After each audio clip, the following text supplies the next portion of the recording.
I'd like to welcome everybody here today to the Board of Commissioners for Blue Earth County. Today is March 27th, 2018. Let's all stand and say a pledge allegiance to the flag. I pledge allegiance to the flag of the United States of America and to the republic for which it stands, one nation, under God, indivisible, with liberty and justice for all. I suppose am I supposed to do this at the beginning of the meeting? Doesn't make any difference to me. Doesn't it? No. Okay. As long as you don't hit his hand. Yeah. Well, let's look at the agenda review. Bob, do you have anything? One change this morning, Mr. Chair. We do have some revised minutes that have been set at your chairs. That's the only change to the agenda. Just a minor change in the minutes, right? Right. Move to approve. Second. We have a motion for approval and a second. All those in favor signify by saying aye. Aye. Those opposed, motion carries. And then our first item up for business today, we've got our Human Services Director, Mr. Phil Clausen. Come on up, Phil. Morning, Phil. Walk us through. Hi, Phil. Morning, Phil. Nice to see you. Morning. Good morning, Mr. Chair and Commissioners. I do have just one action item for your attention and review and approval today. In our mental health clinic, we have an opportunity to actually provide an embedded pharmacy. And so this is new for us, something we've been looking at for quite a while. The way this vendor structures this, Genoa Health, they're trying to contract with us for this embedded pharmacy, and it would serve mental health patients and anyone else receiving services at Human Services. The opening is planned to happen with conjunction of the new building, and it does actually produce revenue, so they pay us rent, and the amount there is $456.16 based on square footage average market rate. There's no cost for the staffing either. They just provide the staffing, fill the space, pay us for the space, and make their resource off of the pharmacy itself. The term of the agreement would be March 1st, and it would be of 18, and it would be an ongoing agreement. Obviously, we would implement more once the building was completed. And really, that's what I have for you today for action. I got a question.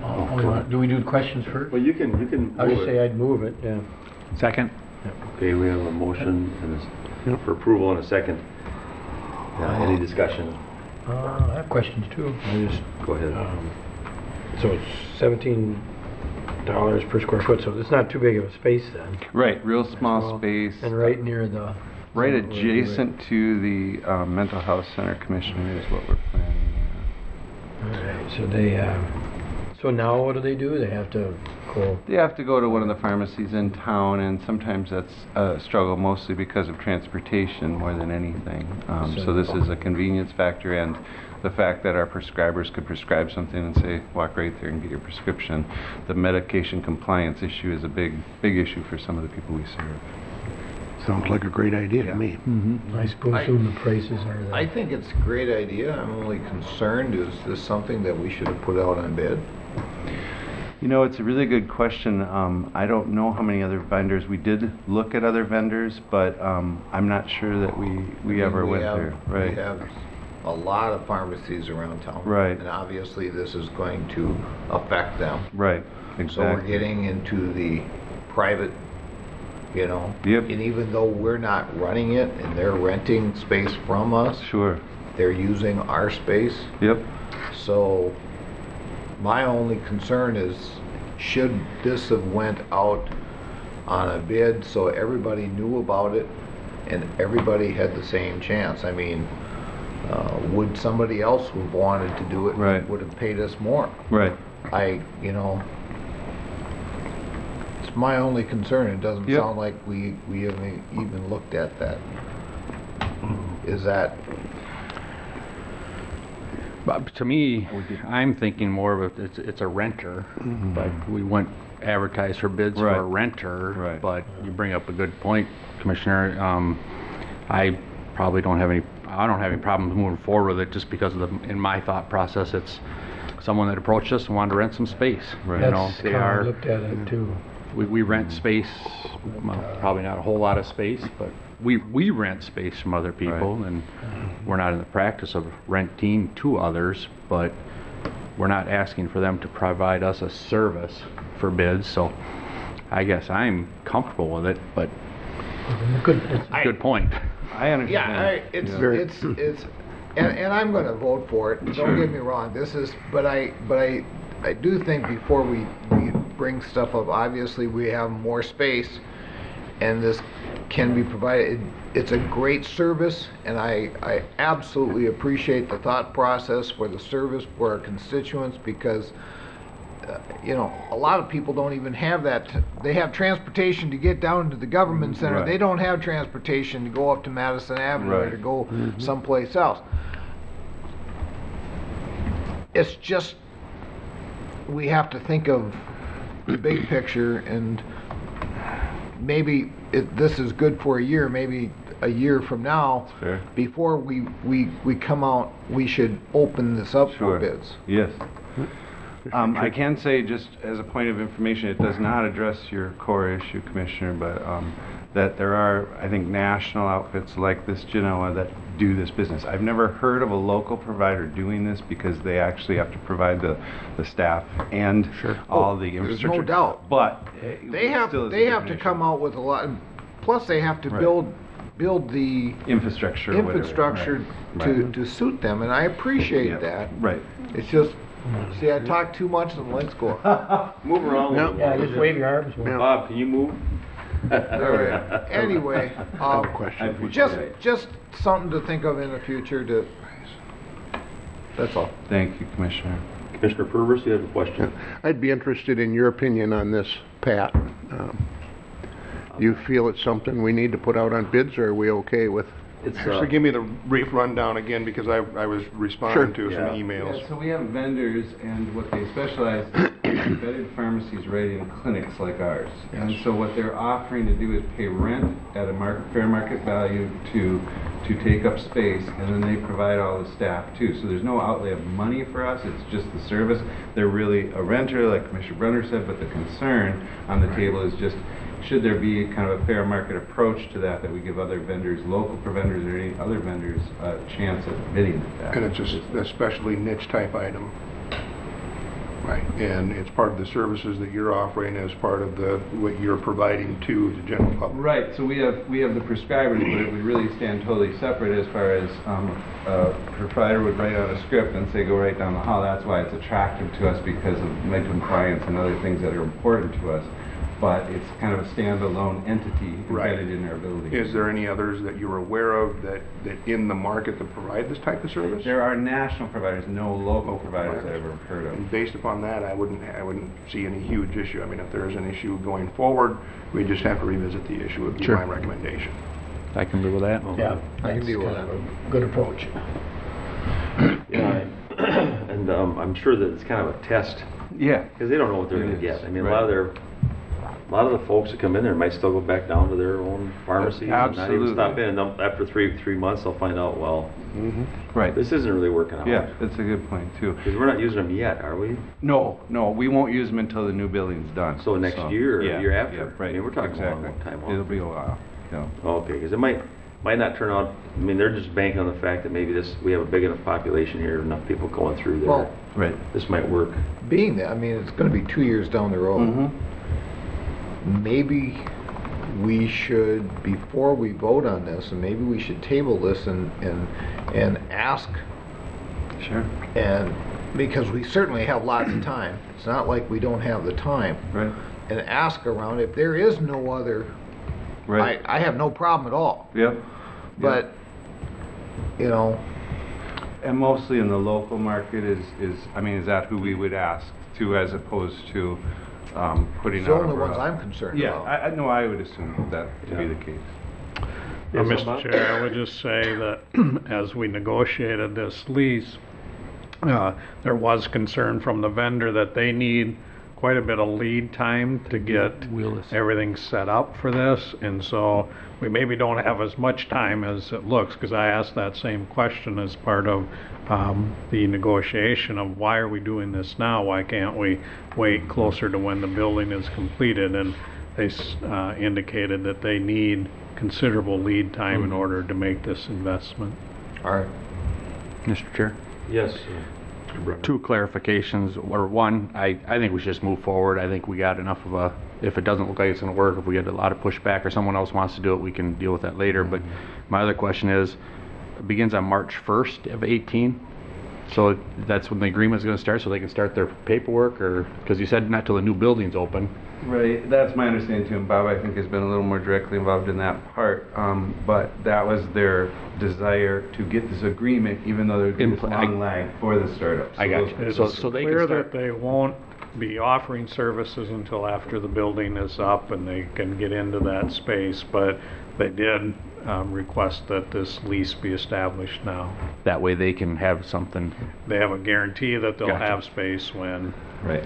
What does that mean then? I'm just curious, March 1st, what happens on, this is actually backdated, I mean, because. Right, it is After the backdated, fact. but it really would say that this is the whole issue that I think the commissioner is raising, is do we want to kind of lock ourselves in and say go? So this action right now today is to say go ahead and plan and spend time and effort in Yeah. putting this infrastructure together, and they're saying they want lead time, like lots of lead time to find a pharmacist, I'm sure, and other things that they try to Okay. figure out, because they probably recruit for that position even nationally and try to get somebody that's going to be willing to be here, because I think pharmacists aren't the easiest thing to hire for. So Yeah. I think some of that type of infrastructure is what they're probably going I to see. time out. Yeah.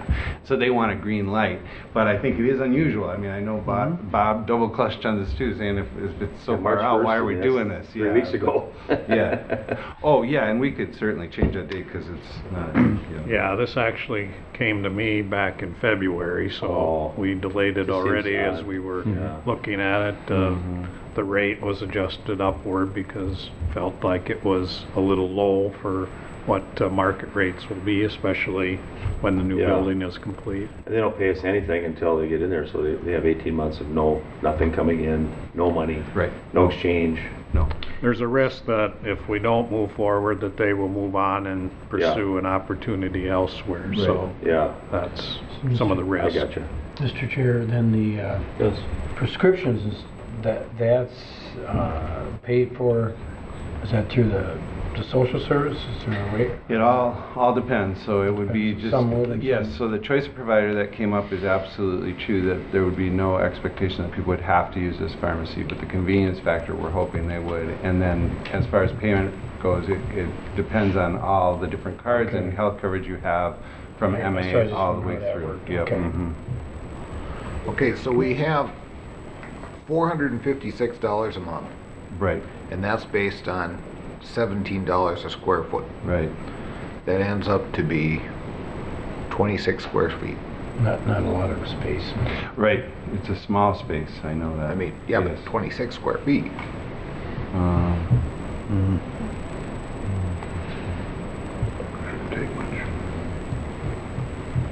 Get my calculator. I was gonna say, I Use can't your do it in my phone. head. I'll tell you that. I mean, They just need a spot 456? for a desk and some, That's Mr. what Chair, it they is, just but need some spot for. inventory, so yeah, I know it's a small. It's actually about 322 square feet. well, tell me how that figures in. You take the 456 per month times 12 months and divide it by the $17. Oh, a square. I was going 17 per month.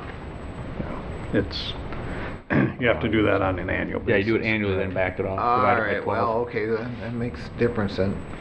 Which would be enough space for a desk and a, Yeah. It's a desk or, it's not a counter, it's a. Yeah, I don't know. Might be a Did you counter. See what they need for space or countertops or anything? There was a diagram in the Yeah. lease, I believe, that showed a service window and then a counter and some shelves behind it, I is think what it's I a recall. standard footprint that they're looking for, yeah. So, you think about 10 by 30 or 12 by 25 or something, that's very about big, what we're yeah. talking about. And then I guess the only concern I would have too is, were the hours, did they sign a contract for hours of operation at all yet? Or is there like, I mean, they only gonna be open 4 hours a day. Right. Is it gonna be open? That's a good question. I mean, I assumed know? it was regular business hours is what I had. I don't recall seeing that in the Right, lease it really agreement. seems like there should be Have something. we Right. signed an agreement? I mean, they should be open when the government center's open. Right, so there's two pieces. I think there's the lease itself that specifically addresses the square footage amount, and then we need this in order to turn on the switch. Because so I to think speak. before we sign it, we should make sure that they're open the hours of the government center. Sure. Kind of like at the River Hills Mall, the stores have to be open while the River Hills Mall's Agreed. open. I mean, if they're only open 4 or 5 hours a day, like Commissioner Campbell said, it's not going to help some people. I hear So you. we've got to make sure that they are Right. going to be open during the time and make sure that's in the agreement. Sure. Yep. Like 8 hours a day, you mean, or something like that? Well, During the open hours. Whatever- 'Cause that's whatever our open hours are. Yep. Oh, okay. Sure. if it's And 9 then to 5 The other concern I or... would have would be the other concern I would have would be the security.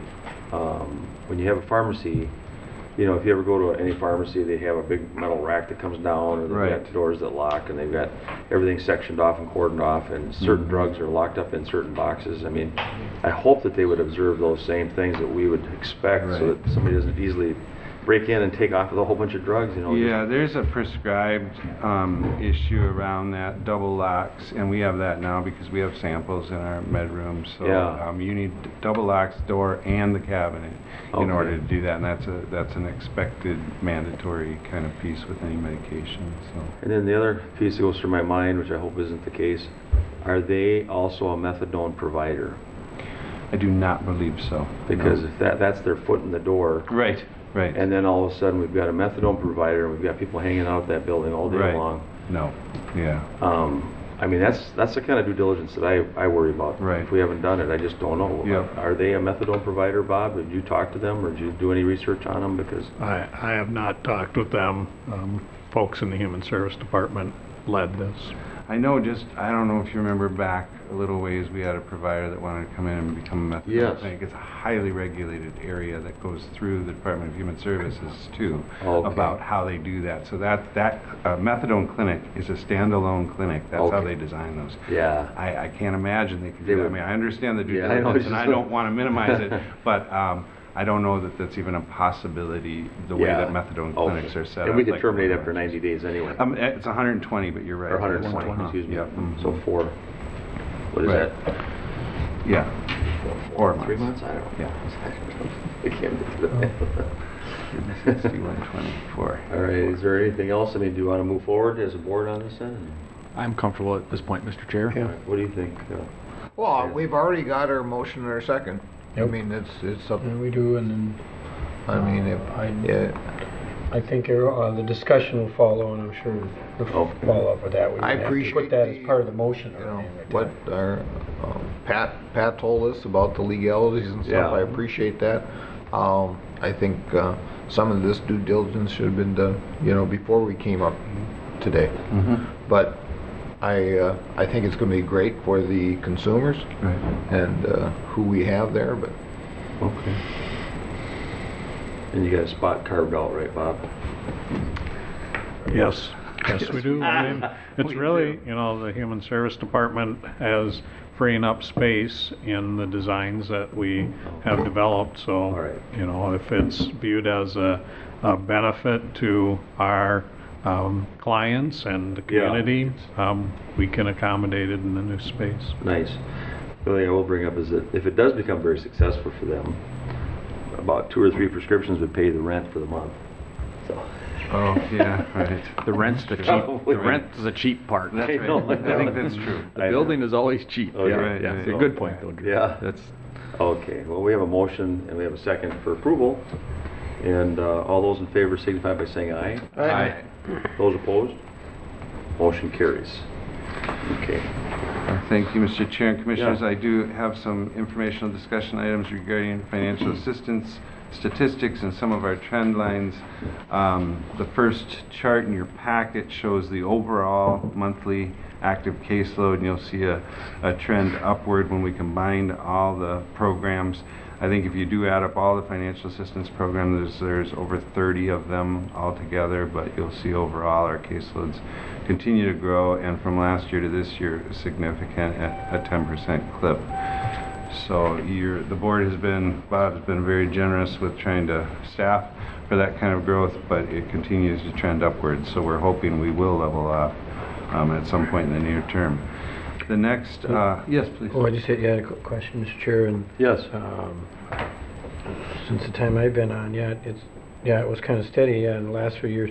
Are there more programs, or we always had about roughly 30? Yeah, the program number hasn't changed, but it's that access issue and the whole ACA issue that's rippled through, Okay. and I think some of that. What was yeah, why the increase? Okay. right, definitely. In 13 to 14? Is that where Yeah. we saw a big? Mhm. Yeah, from 13 and then, and 14 and then continued, Right. yeah. And when we get to healthcare, you'll see there's a couple of drivers, there's a couple of different breakouts. The next slides kind of break out those big numbers on the first page, and you'll see that some of them are kind of flat, and then others have gone up pretty dramatically. So I'll kind of point that out, which are the drivers that are pushing the overall caseload up. So you'll give us the acronyms then. Yeah, and I saw that, Commissioner. I thought of you because I thought, oh boy, this is a bad acronym. I was gonna ask that chart. I know, Yes. I know one or two of them. Here we go. Yes, so cash program. So now this starts to break out. That first slide is everything combined, just overall caseloads for staff. And then you start to break down the different programs, obviously not all of them, but some of the more popular ones that people can apply for. This is actually an interesting picture too, just in cash programs, that we have the 5 different bar charts, and that each of those has different criteria, sometimes different asset limits. So this is where that complexity, and when we talk about streamlining, that we'd like to have those be similar rather than all different.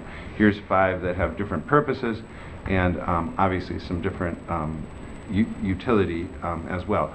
So the first one, MFIP, is Minnesota Family Investment Program, and you'll see that has been relatively stable. It's trending upwards in the last couple of years, but overall a pretty straight line. GA is General Assistance, so cash assistance, and that one does have a little more of a slope to it as far as increasing year over year for the past at least 3 years.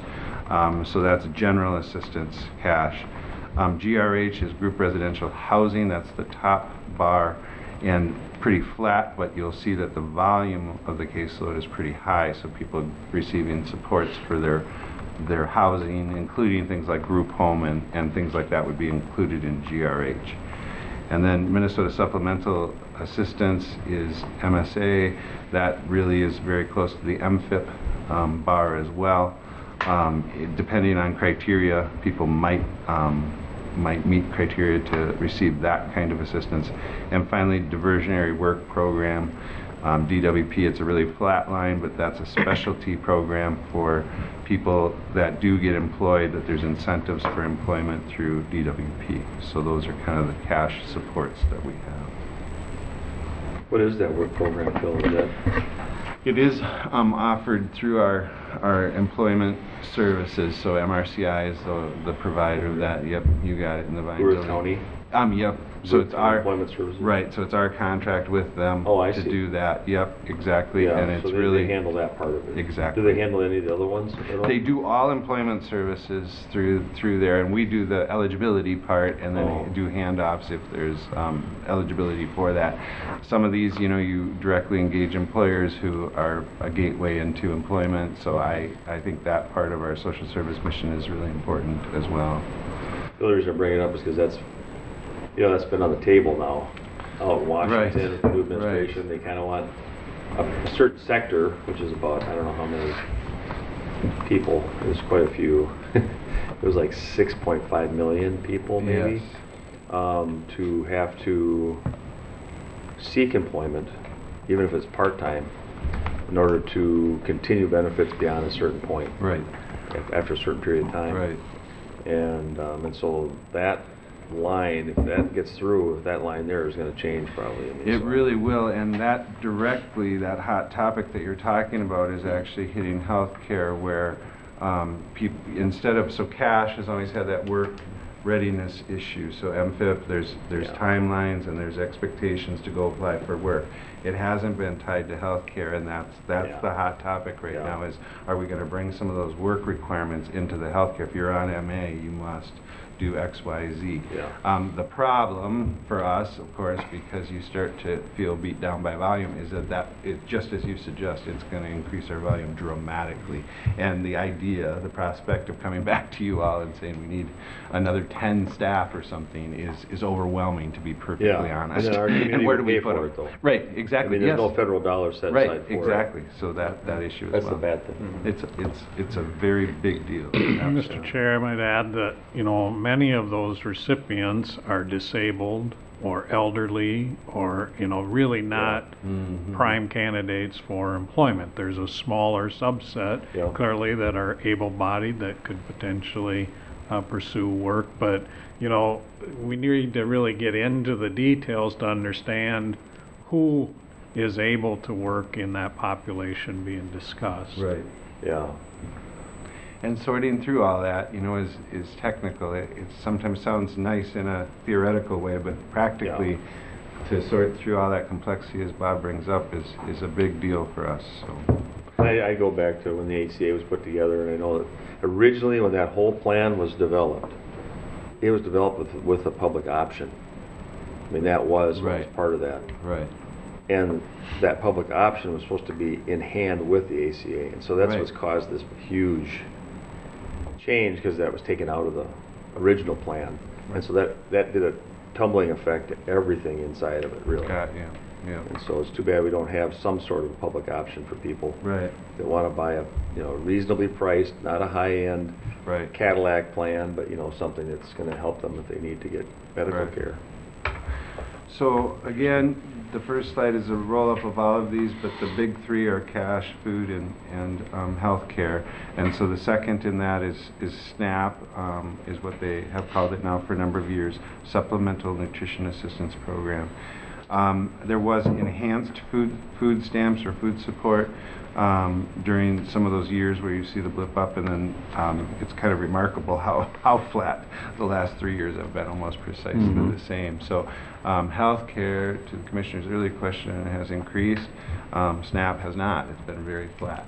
So there is some variance depending on the Remember when programs. it did go up, but It went up for a while, yeah. Right.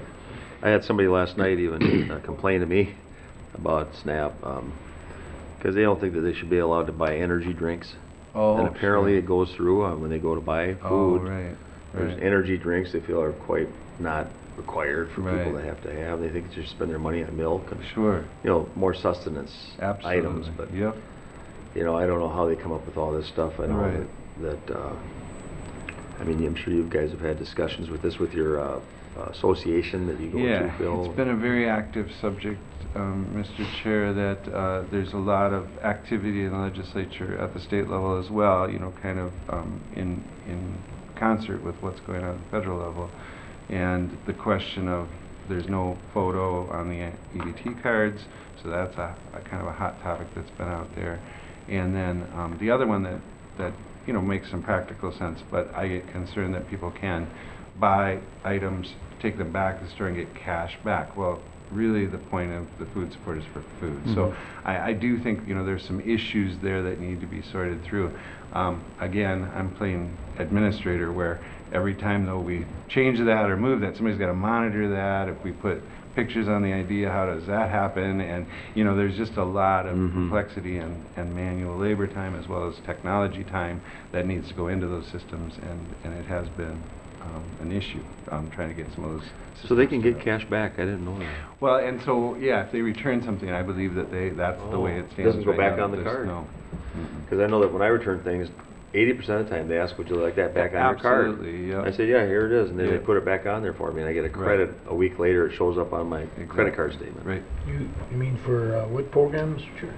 For anything I buy at the store, if I return it, they always ask me for the option of putting a credit back on my card instead of getting cash. They ask you, which one would you like? Would you like cash, or do you want me to put a credit back on your credit card? The people to talk to, Mr. Chair, would be people that work at a any supermarket at a cashier. Yeah, I find heard out. that from my daughter. Yeah, Get find out. firsthand how these things Yeah, really You work. do, yes. I know. At the ground level. For people on some public assistance, whatever, so. Right. Yeah. But is that state, Mr. Chair, is that the state, Policy. we can't, how much can we tweak the federal guidelines? Yeah, it's a very So- good question. I'm sure it's a very technical question. Some of them I know that are out there, some of these ideas do require federal waivers. I'm not sure that either of those do. I think the technology could be changed on the card or making it a more Yeah. smart card. I think states have some wiggle room there, but there's other issues that are floating around out there that would require a federal waiver. So. Yeah, I think.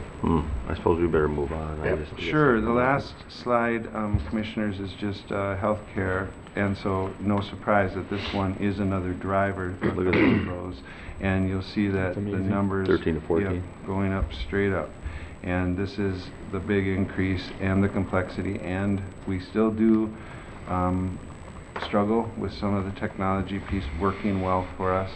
I know one issue that I just want you to be aware of is that there were a bunch of letters sent out to all recipients. So, you know, here we have 7,500 people, and a lot of times they were sent to the wrong address. So then we get them all back, and, you know, like literally 1,000 letters, and have to resort and figure it out. And the system just pulled the wrong address. I think it pulled the first address on the system that they were at rather than their most current, something like that. And so it caused a lot of extra work. And so I think staff are pretty much just like, okay, let's grind through it. You know, let's just do it. There's really no other choice. Yeah. The other one that's out there that I'm sure you've heard some about is what they call periodic data match, and really it is a technology system to kind of cross-check people's eligibility. And it was one way to look at kind of taking any fraud out of the system, not all fraud, but as much as we could find. And they've struggled again with the technology platform, and just yesterday we found out it was supposed to be implemented here currently, and they're pushing it off till July again because it's causing all kinds of struggle just to make sure that it's working. So we got another delay on periodic data match, so you might hear some on that as well. Okay. And that's, most of these folks were signed up for which healthcare program then? I mean, the vast majority is medical assistance. You know, there are some others, and you know, if you're disabled, there's Social Security and other things that fit into that. If you're elderly, Medicare. So as our elderly population gets older, Right. some of them that are fairly poor are going to fall into this category? Absolutely. Medicaid? Yep. And then age is another driver, is that your disability status as well as your age can flop you into different health plans. So. Okay. Well, and then this is actually a SNAP too, you know, as part of the ag it's part of our ag bill. Isn't that So, I mean, interesting how that flows? Well, it's all right. food, yeah, it's all right. related to food. It's very interesting, yes. Yeah. Finally, Mr. Chair, Commissioners, just Darren Walker was very apologetic. He had full plans to be here. He had something come up right at the last minute and emailed me early this morning and said, I'm sorry, I'm not going to be able to be there, and we had emailed back and forth prior. I just, so his apologies to all of you because he fully planned to be here. Just a couple things out of the advisory committee meeting. Commissioner Campbell and I were both there, but Mental Health Task Force, just to bring the board's attention that there was a kind of a pullout regarding farm families, which I thought was interesting. Rates of depression and suicide that are somewhat higher in our farm families, and sometimes difficulty with access, just if you're in a more rural setting to go in for an appointment or something like that. It takes a more concerted effort, of course. And so those issues were there. And then the next 4 bullets are just some examples of services and community programs for students that were reviewed by the task force that I thought were interesting as well, just to bring the board's attention to those bullets. Social Service Task Force did not meet, and then we did modify our meeting plans as a committee, talked about 4 meetings, so quarterly meetings, with focus areas administratively on budget, public health, and then 2 of the remaining meetings be focused on social service disciplines, but then also continue with some of our speakers and other pieces that would come from the community. We talked about how you all have been so respectful about hearing a voice from a cross-section of the community. And I think we really do represent that. We're an eclectic bunch in advisory committee, and I love it. You know, it's kind of fun. And so I want to make sure that what they pick, and the chair now, Darren, can pick either speakers or topics, and then as he shares back with you, that's that kind of link of communication. Mm-hmm. And so I think he's really done a nice job of kind of bringing all that to the fore, and the whole committee really participated in that process and had opinions. It was of, good. Yeah, I was there. efficiency. I was and, there. Yeah, trying to be Yeah. a little more focused. So. And so they're just kind of thinking about going to a quarterly thing. It Yeah. isn't decided yet, but it's kind of heading that direction. And if they do, they're going to have a more developed meeting so they can have more of a quality time together instead of just an hour, hour and 20 minutes, whatever it is right now. Exactly, Commissioners. Yeah. Mr. Chair, we did talk about the 2-hour time frame, and I fully realize you were there, but for the other commissioners, that a 2-hour time frame, increasing the per diem a bit. They did vote to go ahead with it. What we haven't done yet is pick the dates, but we did talk about Okay. staggering them because summertime is such a hard time. Mhm. And there's actually issues with the mobility bus. Some people need that kind of transportation, and they don't run during sometimes the summer at night. And so we're trying to stagger that and be wise about when we pick those 4 meetings as well, just so that you're all aware of that. And that might show a little bit of a break again when I come, that during the summertime there probably wouldn't be representation from advisory committees. Sure. No, that's, yeah, so and I think it's good for the board just to know too that there's a minority of counties in the state that operate the way we do. And the way we operate here is that we don't have an assignment for somebody on it's called a community health board, you know, and so we are the community health board right here. Mm-hmm. So when these things come up here, it's our responsibility to really try to listen and to find out what's going on and to speak to the issues, because normally they would be commissioner assigned and they would have community members, and it would be some decision making would actually occur at the community health board. Right. Yeah. Right. So our structure is different than probably the majority of the counties. So there's community health boards throughout the whole state. There's 54 actually. Oh, really? Yeah. Interesting. Yeah. So, Huh. yeah, and that for Shack. I mean, that's how I know yeah, that, yeah, because I'm on absolutely. Shack. Absolutely. And so they all come to Shack. Okay. You know what I mean? They all Gotcha. come and report and tell how they do their things. And every one of those boards does things a little differently I too, bet. just so you Yeah. know. Right, But, absolutely. so it's interesting. I don't mean to drag it on, but on the mental health thing, did you see it in the paper, a big long article about the rural mental health and ag-related depression? right, It was a yes. big long article, Yeah, exactly. 2 pages. I mean, it was Yeah. like 2 pages It's almost. interesting to read that. It was in the Free Press, wasn't it? Mm-hmm. Yeah, that was a good article. Yeah.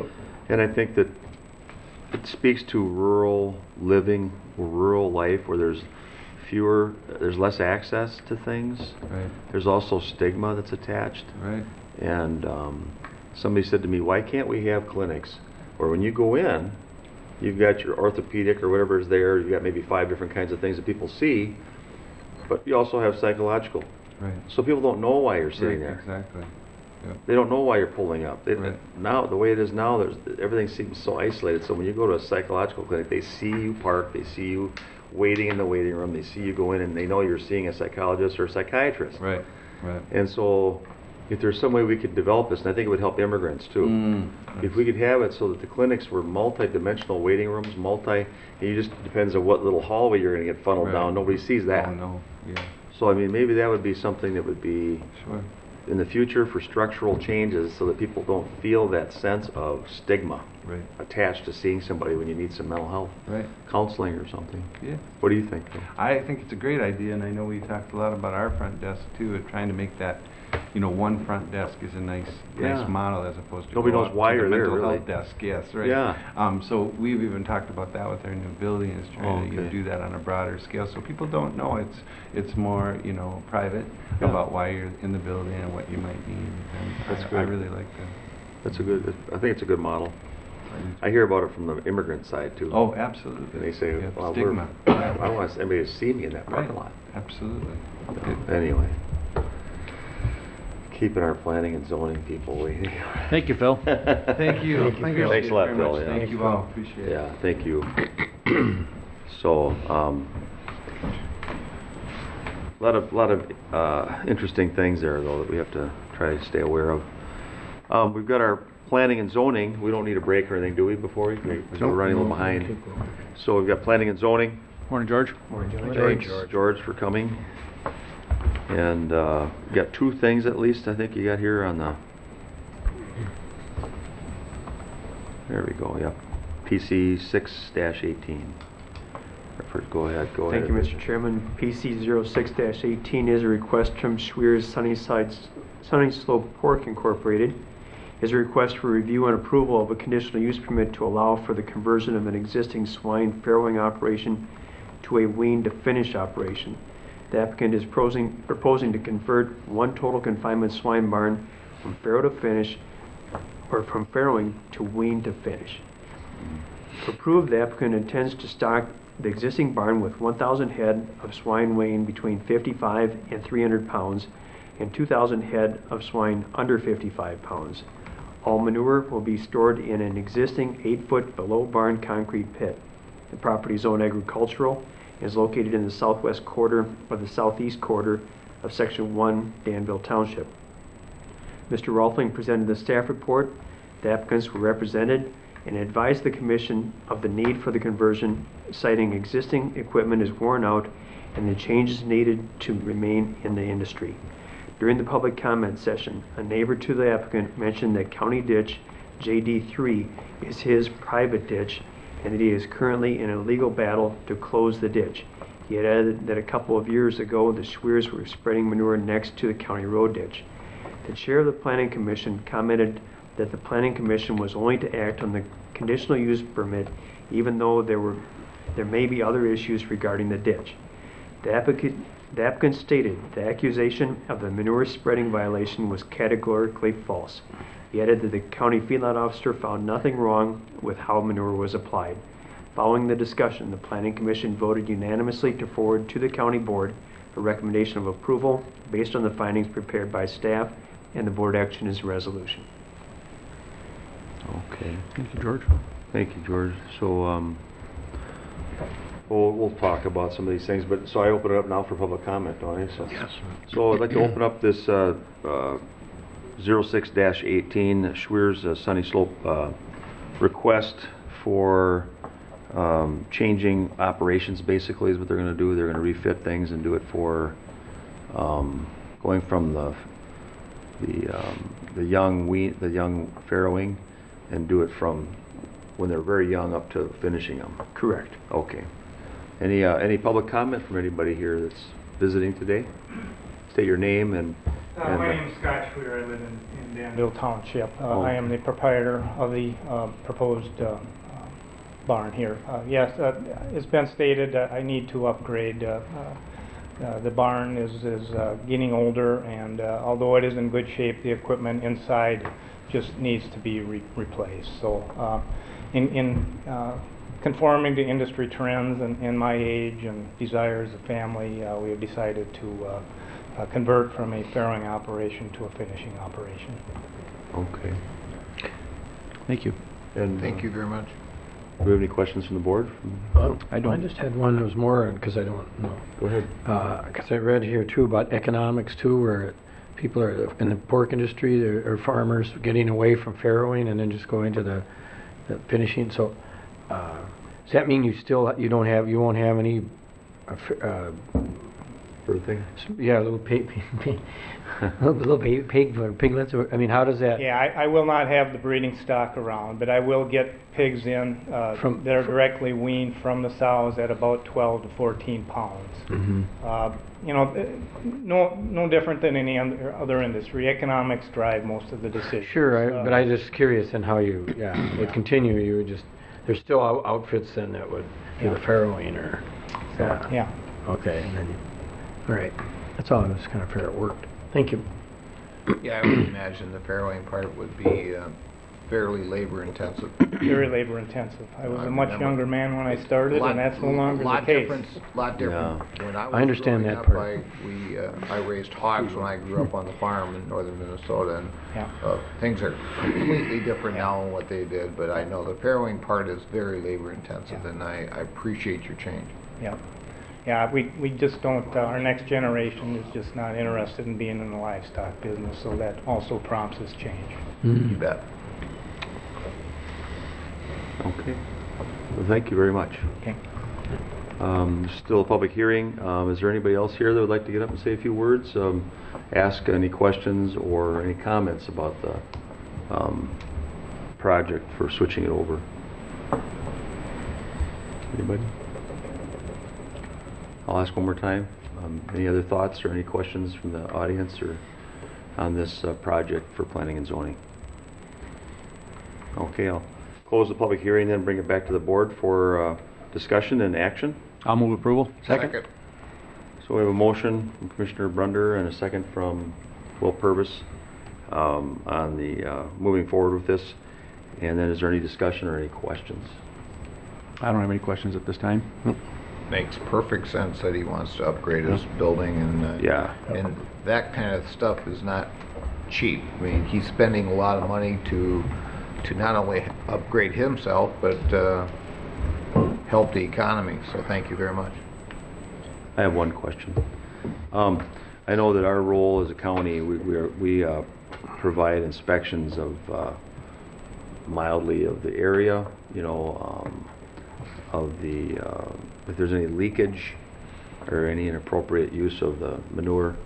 And so we set up a manure spreading program, and those are, I don't know if that's going to have to change or not. It'll be the same if there's less. It sounds like there might be less manure possibly produced in this kind of a situation. Yeah, it'll be So- less volume, but probably slightly more concentrated. More concentrated, okay. If I could make a few comments. Is that all right? I think we can get 'em. Yeah, we have to set up land use plans for our manure management plans when we Right. do that. In my particular case, I work with an independent crop consultant, Okay, and we soil test all of our land every 3 years. So we know exactly where to spread, what needs it most, and in what amounts. And we have taken the additional steps in the last 2 years. We have purchased new application equipment with flow meters on, so we can get much more precise and Okay. consistent applications. yep. That's when they knife it in and it comes out of a tube, Yep, gets knifed down into the ground, right? Correct. That pretty much is what they try to do. yep. And the flow meter will control the volume, so if you happen to speed up or slow down, it stays at a consistent rate, consistent with your plan. Okay. Thank you. That's why you don't have as much Okay. smell, right? Excuse me, Will Purvis has a question. Do you own or rent enough land to apply all the manure onto your land, or do you have excess manure? We own all of our land and have actually excess land to apply at this time. Oh, okay, good. Wow, that's pretty good. A lot of farmers don't. Yeah. So, and then the only question I have, which I might as well just stay there because it could be for George or for you, Okay. is I noticed the age. I think it's this one. The age of the pit is probably 20 years old. I mean, I'm just wondering if there's any life to these pits. You know, is there when he's done, that somebody inspect to make sure it's not leaking or? Yeah, we're subject to a 3-year renewal on our county permit, and at that time they do an exterior Right. walk around to make sure there's no cracks or anything in the foundation that would cause it to be leaking. So George could probably, attest more to that, but. Well, the only thing I would add to that is the time for the inspection is during the construction, because when it's backfilled, a lot of times the actual pit isn't exposed, it's the concrete wall, and there's pigs behind there, not manure. But as the industry is changing, and some of these barns that were constructed in the newer model barns that were constructed in the late 80s and on into the 90s Yeah. through today, Yeah. but those, we'll call them older barns of the current generation, what they're doing in some cases is they're removing the barn, removing the slats, doing an inspection on the pit, and actually replacing the barn.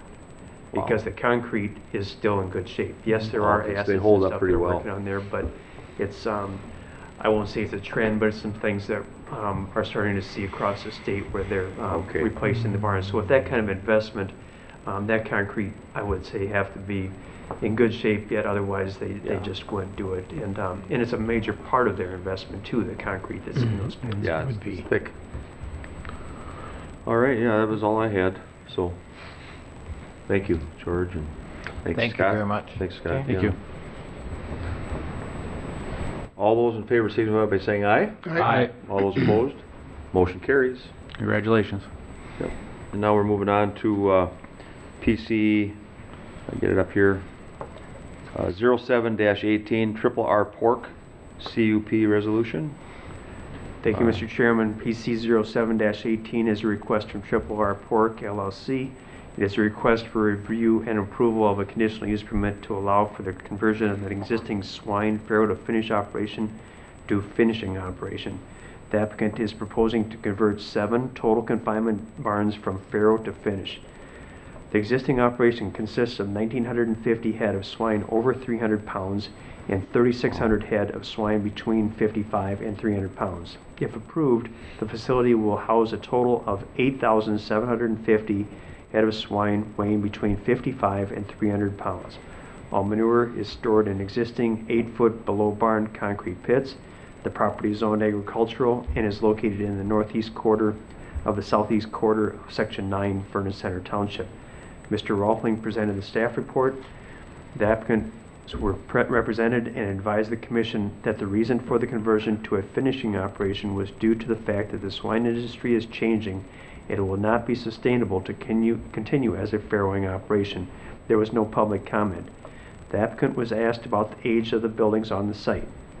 The applicant stated that the buildings were constructed in 1979, 84, 87, 2001, 2002, and 2008, and some of them have been remodeled over the years. The applicant was also asked if the quantity of manure or fertilizer value increases when an operation is switched from farrowing to finishing. The applicant stated that fertilizer value increases while manure volume decreases because more water is used in the farrowing and gestation environment versus finishing. Following the discussion, the Planning Commission voted unanimously to forward to the County Board a recommendation of approval based on the findings prepared by staff, and the board action is a resolution. Okay, so on PC 07-18, we'll open this up for public comment. Is there anybody here that would like to speak to this proposed change in operations? State your name and your address, please. Bob Roloffs, the Garden City 15436, 521st Avenue. I'm one of the owners along with my brother on this property. Kind of like some of the stuff the first guy was saying, the hog industry is changing pretty dramatically here, and I think you're going to see a lot of change in the next 10 years. And at 37 years old, if I want this farm to be sustainable, we feel this is the direction we have to take. And that's kind of why we're doing what we're doing. I think you're probably going to see some more of this over the next 10 years, this pattern. But it's like any other business, it's evolving, and we've got to evolve to it. So it's kind of some of the reason why, like it says, we're not building any new construction. I know it's quite a bit of hogs in one spot, but we're using the existing facilities and want to change them over so that they've got a longer life of use for the next 20 to 30 years. So I won't get into some of the other stuff because a lot of the stuff you guys talked about with the first guy is the same stuff. So, but we use the same manure stuff they use. We have a manure management plan, you know, all that kind of stuff. So. Okay. Will you stay around for a few minutes Yep, or not? I can stay for a few minutes. Okay, just in case. I just thought I'd ask. Thanks. Anybody else here for public comment? Please come to the microphone and state your name and your address. Anybody else would like to come up and comment? PC 07-18. Okay, so we'll bring it back to the board for discussion and for action. Move to approve. Oh, there's too much stereo going on. I don't know what happened here. I'll second it. Okay, Will moved. I'll move it. Okay, Will moved for approval, and Vance seconded it. Discussion and questions. Mr. Chair, more maybe Yes. comments and question. I don't have a problem with it. I think everything's good according to the way it should be. I'm just curious, and overall, as I mentioned the first one, because I didn't catch this anywhere reading about the ag business and the trends, and so is it becoming then that bigger corporations are doing more farrowing? Yeah, maybe you could enlighten us a little bit how that. Okay. Yeah, I see if everybody's What's happening in the business is there's a couple different viruses out there, I won't get into detail, that have evolved over the last 20 years. And it's getting a lot harder to have sows in southern Minnesota. Okay. And what they're doing with sow units nowadays is they're starting to filter them to help that out. And the issue with ours, we looked into trying to do that with ours, is a lot of times you have a lot of smaller buildings like that. It's not worth it. At the end of the day, we might as well go off and build a new sow barn somewhere else that would be designed to be filtered. And when I say filtered, almost similar to a hospital with hiccup, they call it hiccup filters, to try to keep the sows healthier. And there's other economic reasons for it too. A lot of times those units, the way they're designed, they're just more economical, they're more efficient than what we have today on some of these operations. Like our farm started off with 150 sows outside, I can remember that, with one farrowing barn. And I've watched it evolve over my lifetime. But the way things are going now and the way the farming's going today, we have to adapt, we need to change to stay sustainable. So now kind of where things have been heading is you join with one or two other farmers on a bigger sow unit and then finish the pigs out around this area because the corn's here. The inputs are here. So that's kind of why this is starting to happen. And I do see this trend is going to keep going for the next decade. I can see it. I wouldn't be surprised if you guys see more guys like me walking in here in the next 10 years, within the next 10 years, doing the same thing. Do we have the large farrowing barns in the area then? In this county, there's a few of them. Okay, Few of so them. they, When you say yep. so they actually have gone through the process of doing the filtering and. Some of them have, and I would say you're gonna see more of them do it. I know the ones down by Because that Amboy- sounds like an awfully expensive It is a very procedure. Yes, we looked into that. It is a very expensive Yeah. procedure. That's why when all of a sudden you start looking at some smaller buildings like we have there, like you can see on the photo, it gets really costly, and it gets to the point where it's just not sustainable. So we're almost better off to remodel the finishing and go seek out into one of them to fill the site. So. But, so then, Thank you. Chair, that would be, sounds like the trend, and I'm not making any comment on that, but, Yep. so they'd have to be people with deeper pockets, and it's more of a corporate thing, where they, I assume. Yes, they and all, do you know, farrowing, or at least one they're- that we're looking into, there's probably going to be 6, 7 farmers into We're it. getting together. But we're then. getting together, and it Yeah. creates like a cooperative, you Maybe could say. more like a cooperative, And then okay. you get pigs out of it. So, Okay. so Thank you. Thank It's you. informative, and that's what Yeah. this is all about, is Yep. so we know what we're voting on, and we know why Why it's happening. these trends. And I, like you, if we have you two this morning that are doing this for that reason, obviously, being the second largest hog producer in the state of Minnesota, Blue Earth County, we're gonna see more of it. And Yep. I appreciate you enlightening us with this education. Thank you. well, you're welcome. Thanks. I have one Thanks, question Bob. too. Same question I asked for the last operation change, but I know some of your buildings are much older. I mean, there's some that are probably approaching 40 years of age. Correct. And any concerns about the foundations or the pits or anything like that? Pit structures and foundations out there, I'd say no. I have no concern with them. There is one barn out there we're going to reslat, like George was talking about. Oh, Do a reslatting on it, and probably some pillars in there too.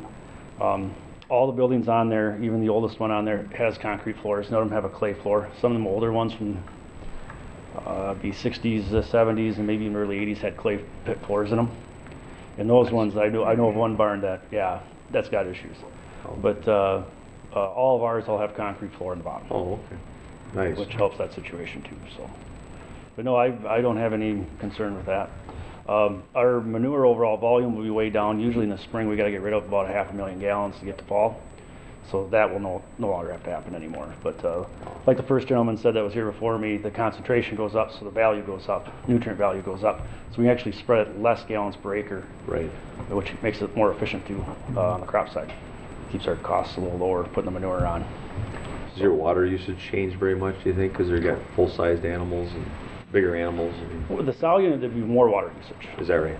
It's just because there's more washing and power washing. Oh, okay. Because you're farrowing every 115 days, every sow is farrowing, so you got to wash all those crates out, you got to wash all those pens out, and the sows use a lot more water than a finishing hog, Oh. the way they're fed and watered in troughs and stuff like that. So the water usage comes down quite a bit when you go to finishing on a barn over gestation and farrowing. That's interesting though. Because we got to put on 8,000 to 10,000 gallons when it comes to sow manure in the fall. Spring it's a little more richer, so we back it down. Finishing manure 3,000. It's over half Wow, that's amazing. difference. Yes, Commissioner Purvis, yeah. To have a Thank you. comment, I'm actually familiar with this operation. I would Yeah. say they're probably one of the finest in the area, so Very nice. I've no problem voting for this. It's in your township down there. Yeah, as a matter of fact. Vernon Center. We actually had pigs at his place at one time. Yeah. Years ago when I was My second question is, I just want to know if you guys are related. Nope. Maybe you shouldn't vote if you No, guys no, are no, related. no, we're not related. Okay. We're not related. Just a neighbor. Well, thank you. Thank you, Bob. Thanks, Doc. Any other questions or comments? Okay. All those in favor signify by saying aye. Aye. Those opposed? Motion carries. Thanks, Chairman. Thanks a lot, George. Thank you. Thanks, George. Anybody need a little break? Yeah, I could All use right, we'll one. just take a, I don't know, 8-minute break or something? Sure. All right. Yes, Mr. Yeah, all Chair. right. Welcome everybody back to a county board meeting after our break. And let's go into our administrative services with Bob Meyer, our county administrator. Mr. Chair, the first item is the county board minutes for March 13th. So moved. Second. Are we talking about the minutes right here? The revised one. Revised Yeah, minutes we got here, minutes. okay. Right. Just a very minor change, I think, in there. So, any questions or comments? All those in favor signify by saying aye. Aye. Those opposed, motion carries. Go ahead, Bob. Next up would be the bills for the weeks of March 14th and March 21st. I'll move Okay. the bills. Second. We got a motion for approval and a second on the bills. Anybody have any questions for our administrator? I have one. All right, Commissioner Stromberg. First week, Ferris Johnson Law Office site and grounds acquisition for $243,000. That's the River Park Drive property, so the closing in terms of buying that property to do the demolition as part of that grant process. So it's the erosion, the one with the, it's fallen into the river. Okay. The Johnson Yep, property. yep, got it. Who gets the money then? I mean, what's the, So this would reimburse the owners, so we buy from the owners. That's why we needed both the federal Homeland Security Emergency Management Funds and the DNR dollars to buy that property. oh, I see. So some of this is passed through. How much actual money is the county dishing out for that? We had no county cost No county outside does. of staff A time. lot of staff time it takes, I know We're that. just a fiscal, all we're this just is a passed fiscal through agent. then. Yeah, it takes a lot of time. Okay. That's Yeah, what there'd I be need. staff, but time, but. Does the county attorney's office get involved too, or do we just, Not that I'm aware of, but I don't know if Okay. Pat. not you aware? Okay. Thank you. All right. Anybody else have any questions on the bills, on the transactions? I've got a couple, first week. Okay. William, it starts out with Bielen, B-I-E-L-E-N, Mhm. and then comma, William. And there's 3 of them in a row. It's a building improvement for $18,534, electrical repair for $581, and equipment purchase for $478. I just want to know where that happened and why. Sure, these are, it's actually Beelan Electric out Okay. of Madison Lake. Oh, it is, okay. And so they installed some LED lights up at the Public Works building. There were some repairs, I believe at the Justice Center, and then the $1,478 had to do with lighting here at the courthouse. So it was multiple work that they had done? Yes. Okay. And then U.S. Bank, just, there was, I know, I see it, I just got to ask it, it's $4 million even. Something happened there, it's a checking account, I don't know what happened. It's transferring into the checking account. Again, as we're waiting for the first half taxes to arrive, we're pulling money out of our savings account Oh, to I see. cover Make room? bills. Okay. And one more, just web construction, site grounds improvement, 10,400 even.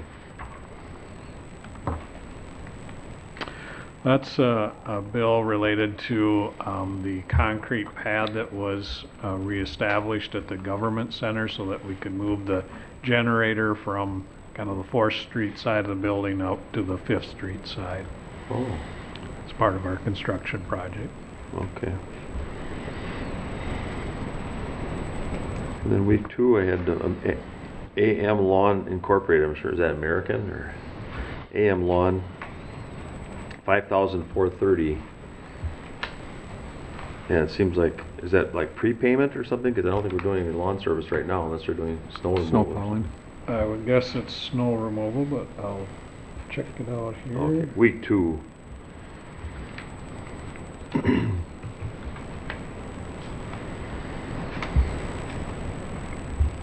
Yes, it's snow removal at the Justice Center. Okay.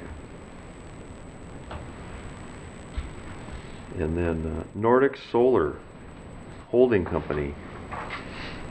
Solar, $9,495. So the board will recall that we entered into community solar garden agreements, and we're now getting bill credits on our Excel bills, and we're also paying for the solar. So this is one of the first payments to one of the companies providing that solar to the county. Oh, okay, so it's a separate company. Yes. Overdrive Incorporated contracted services for $6,000 even. That's the library overdrive, so that data system that allows people to download books electronically. Oh, it's like a annual, is there an annual fee for that? Or? I believe it is an annual fee. I thought I'd stump you on one of these. I don't know, I'm sorry, Bob. Trying, pretty good. No. Anybody else? Nope. Okay. All those in favor signify by saying aye. Aye. Those opposed? Motion carries. Thank you.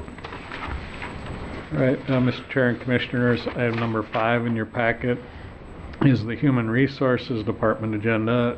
Just informational items for you today. We have a number of positions that have been filled, including a license center specialist, a part-time bailiff, and 2 probation officers.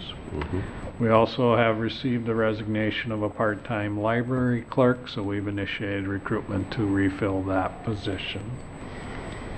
All right. Questions? I'd be happy to answer any. Then item number 6 in your packet is a request from the Blue Earth County Fair Association.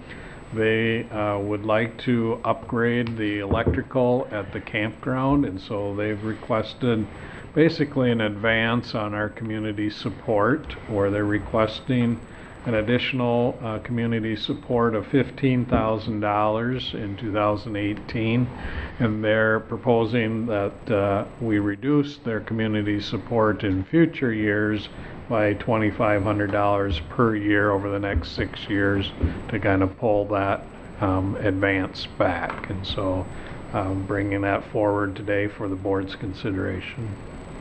Okay. I'd move approval. Second. We got a motion and a second for approval. Discussion. I guess my thought is they're doing, for years they were deferring maintenance and upgrades and stuff simply because the money wasn't there. So they've got a significant backlog of things that they need to do to bring things back up to where it needs to be. So this is one that they felt would bring them some additional income, make them more feasible as a campground, and plus improve the quality of the fair. So I guess I would support it. Okay. Mr. Chair? Yes, Kip. We're seeing this in all of our parks. I mean, we got to upgrade these electrical systems. It's a hard expense to swallow in 1 year, so I can understand their need for this. So I also will be supporting this today and wishing them the best of luck for the next year. Okay. Anybody else have any comments? Okay, all those in favor signify by saying aye. Aye. Those opposed? Motion carries. Mr. Chair and Commissioners, item number 7 in your packet is requests for board action on entities that provide 3-2 liquor, and so these are licenses that are effective April 1st through March 31st of 2019 for Cato Cycle Club, Perry Bach Saloon, and Minneopa Golf Club. Move to approve. Second. We have a motion from Commissioner Struenberg and a second from Commissioner Purvis to approve these 3-2 liquor license. Is there any discussion? We do this pretty much every other year, don't we? Or every year? Every year. Every year. All those in favor signify by saying aye. Aye. Those opposed? Motion carries.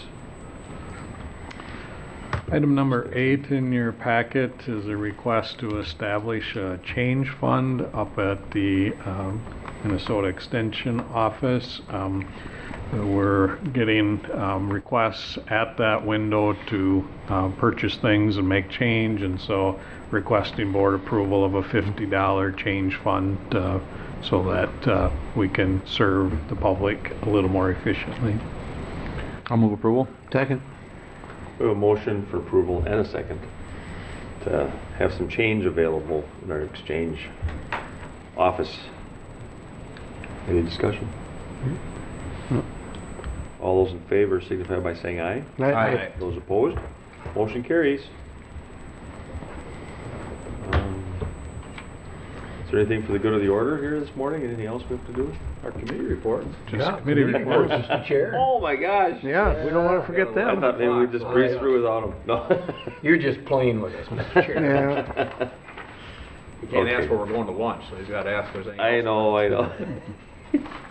We're not having lunch today, are we? Not unless we can drag this out till about, no. I got 11 o'clock. Do you? Okay.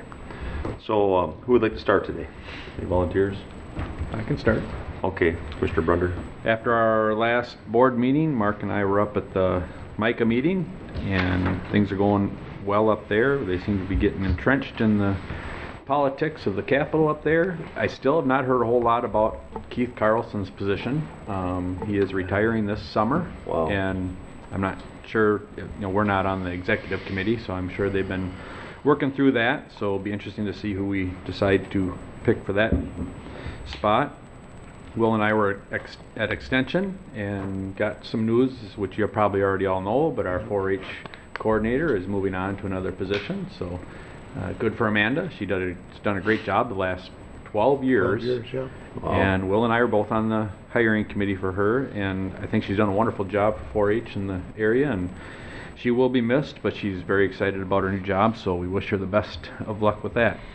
And the other programs are getting kicked off for the spring, and things are moving along with them. I had my South Central Workforce and my MVAC meetings on the same night. Things going very well for both of those. South Central Workforce, unemployment rate here in Blue Earth County is very low, so there isn't much out there for people that want to work. There's plenty of jobs out there. And our MVAC board was pretty much business as usual, but we do have the Robert J. Wolf Award coming up this summer at our annual meeting. So if anybody has a person that they want to recommend to the MVAC board on behalf of Blue Earth County, and someone that has done a lot of volunteering throughout their career. Charlie Gugesberg got it a couple years ago from Brown County. So if you know of anybody that you would like me to bring their name forward, I can certainly do that in the next month. And then we were all at the Citizens Academy. I thought that was a good turnout, a good exchange of information with that group. And I didn't get to see Amy present, but I did talk to a couple of the people that were in the group and said they really enjoyed Amy getting the kickoff, so it's nice to see. And we were at a township officers meeting. Lyle had a very busy meeting that night, but buzzed through it pretty well. We heard from Robin for a few minutes from the fair and several other speakers. Yesterday I had the privilege of going to lunch with Commissioner McLaughlin. Oh, Commissioner McLaughlin. So him and I try to get together once a month or so and have lunch. Had a nice visit with him. And yesterday afternoon Ryan stopped by and visited with me about some highway and drainage issues and some other things going on with the highway department. So that brings me to today, Mr. Chair. Nice, thank you, Commissioner. Commissioner Purvis? Absolutely. On the 14th, Drew and I were both at the Blue Earth River watershed meeting down between Winnebago and Blue Earth. Had a good meeting, lots of information, a lot of exciting stuff going on there. So look forward to seeing more of that. Kip talked about the extension advisory meeting. Mark and I visited with a constituent about the County Road 1 project out there. And Citizens Academy has already been talked about, and township officers already been talked about. So I was supposed to go to Slayton yesterday for the Rural Minnesota Energy Board, but it was canceled because they had bad weather down there. Oh, I heard that. So we'll be doing that next week. Isn't that crazy? Yeah. So, that's my report. Well, zigzag then. How's that sound? We'll go back over here to Commissioner Sturenberg. Whatever works. Last 13th, we had a board meeting. After the board meeting, I went to the Children's Museum meeting. Seems like we all have our meeting set up. I know you got a meeting directly after this one. We missed you at Madison Lake. On March 19th, I went to a Transportation Alliance Executive Board meeting up in St. Paul. On the 20th, I had did the Citizens Academy with all you folks. On the 21st, myself and Jean Melby Kelly, who is city council person for City of Mankato, did an interview with the Greater Mankato Growth Leadership Group. Surprisingly, I mean, every year they go through their leadership, and there's like 45 people, young, energetic, leaders from the Mankato area, Greater Mankato area, that go through. And then after they were done interviewing myself and Jean, then they went up to the Capitol and did a lot of stuff. So that was a nice interview. On the 26th, yesterday, we had a Transportation Alliance board meeting up in St. Paul, and then this morning I had an Airport Commission meeting. Okay. Thank you, Commissioner. Mr. People. Yep, Kip brought up Micah. We were up there. The 18th, I had Partners for Affordable Housing, and we are moving along. We do have another fundraiser coming up. I might as well make the plug, whether you can. Hats, Horses, and Hope. We're doing the most exciting 2 minutes in sports with the Kentucky Derby on May 5th. And this year, instead of a big screen, we're just having a little bit smaller screens all over. It's at the Country Club. It's a little different Was that May type of 5th? thing. What's that? May 5th? May 5th, yeah, that's always that day for the Kentucky Derby. It is also MSU's graduation, so.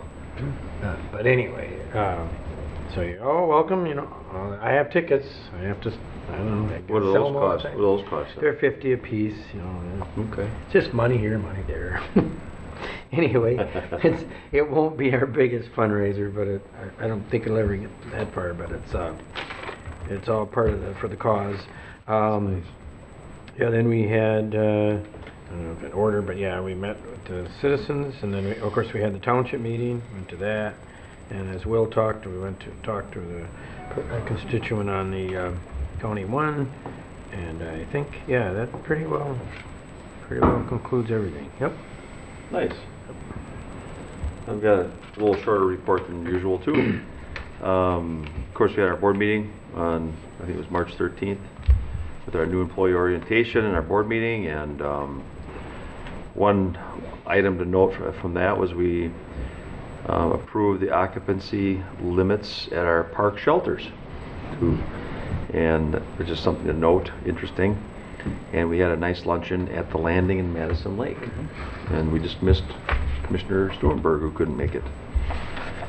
That place they really put a lot of effort into that little restaurant. Very nice. We have not been there since the improvements were done. Yeah, it's awesome. Very nice. And in fact, a couple years ago, they rebuilt their whole downtown street and everything. That town's really starting to look nice. It's like a little diamond in the rough, I think. Madison Lake. And then Wednesday the 14th, I went to my South Central TZD steering committee up at MnDOT, and of course once in a while we have what we call the fatal and serious crash reviews. So we had that day. Talked about that we are going to be having the statewide TZD conference right here in Mankato in October. So it would be nice if all of us could, if all of us could register for that. That'd be nice. That'd be great, wouldn't it? So it'll be nice to have that in Mankato. Yeah, we get that on our calendars. Yeah, I'll send a note out to you guys. Also attended that same day. leave a few minutes early and go. I found a little sneaky route to try to get down to Blue Earth area, between the Blue Earth and what's the name of that little town right down there? Winnebago. Winnebago, just south of Winnebago, to that golf course. And boy, I tell you, the ground was soft there, wasn't it? Oh, man, I don't know if we'd all get out of the parking lot. But we were there for that watershed event. It was on restoration and protection, and it was actually quite a focus towards, elected officials. 5 counties, environmental services were involved. Our own Julie Conrad, I know, was there involved with it, and it was quite an activity. It went from about 3, I got there a few minutes late, but 3 to 7. They had a little meal for us afterwards. And there was a lot of connecting going on there and a lot of information. We had Minnesota Department of Health was present, the MPCA, Fresh Water Society, and the DNR. I think they were all there. So the 20th, on Tuesday evening, of course, we had the Citizens Academy, which is very good. Amy Holst helps getting that going for us. And did you know, I go to some of these, when we go to these national conferences, or I ask sometimes to find out what's going on, because they come up with issues of trying to get, how do you get local government, get people to understand what we do. And there's a ton of counties that do not do this Citizens Academy kind of a thing. I don't know if they just lack the infrastructure, probably, but it's nice that we do it here. And then Community Ed and Rec Advisory Council was on Wednesday, the 21st. We reviewed the budget. We had some staff reports. We also are gearing up for the Spirit of Youth Awards in May. So if you'd like to come, it's usually towards the end of May, probably the 3rd week, I believe. And I've been the MC the last 3 years, possibly. I'll probably be it this year again. And we honor groups and individuals who have done exemplary work with youth in our community. So that same day, early in the morning, I was at the Vine Board meeting, which I'm on. Let's see here, BCATO, I like calling it that, the Blue Earth County Association of Township Officers. And of course, you mentioned some things that were there. Also, Sam Ziegler came and gave a quick update, awareness of the green seam, the regional, all the way down into Iowa. That we're kind of that green seam area. Agriculture is being highlighted. That agriculture touches almost every part of our region, and all the businesses, our county fairs, all the ag associations, and so consequently our economy has a huge impact from this green seam, is what they like to call it. And then we had good attendance there also, I thought, too. Yeah. And then today I'm supposed to be over at the River Congress at 1 o'clock in Henderson. I've been attending most all those meetings. I've missed a few because of other meetings. Let's see where they're going. And I just wanted to highlight something. We got the Stoltzman Park Equipment selection meeting coming up. I'm just highlighting it. It's in District 1, my Lincoln Park neighborhood. And what it is that people will go on April 3rd between 6:30 and 8:30 p.m. with the city at Verizon Grand Hall right down here at our Civic Center, and look at some choices, because I've been working on a committee. It's not related to the county, but it's within our district, and I just thought it was nice to highlight this, that Stoltzman Road Park, where they have the hockey rink, right down there near Pleasant Street, Stoltzman. That's our county road, and we won't really have a playground for our neighborhood. So we're going to convert that whole area over time into a nice park, which anybody within walking distance can use it. I mean, West Mankato can come over too. And there'll be children's equipment to play on. We'll have a gazebo picnic type of a structure built there. So there'll be picnic tables. There'll be running water for hopefully a drinking fountain. And we're going to have electricity in the small picnic shelter. Fix up the hockey rink, because we've got some bike polo people that love using that space, and the city will get it on their radar to help fix up that parking area and things. And so it's really, I think our neighborhood, which has over 700 structures or 700 addresses, it'll be a very good thing for our families, you know, in that area. Right here in District 1. So, with that, I don't have anything else. Anything else for the good of the order today, folks? All right, well, our meeting is adjourned. Thank you. I'll move to adjourn. Yeah. Okay. I'll second it. Okay, meeting adjourned.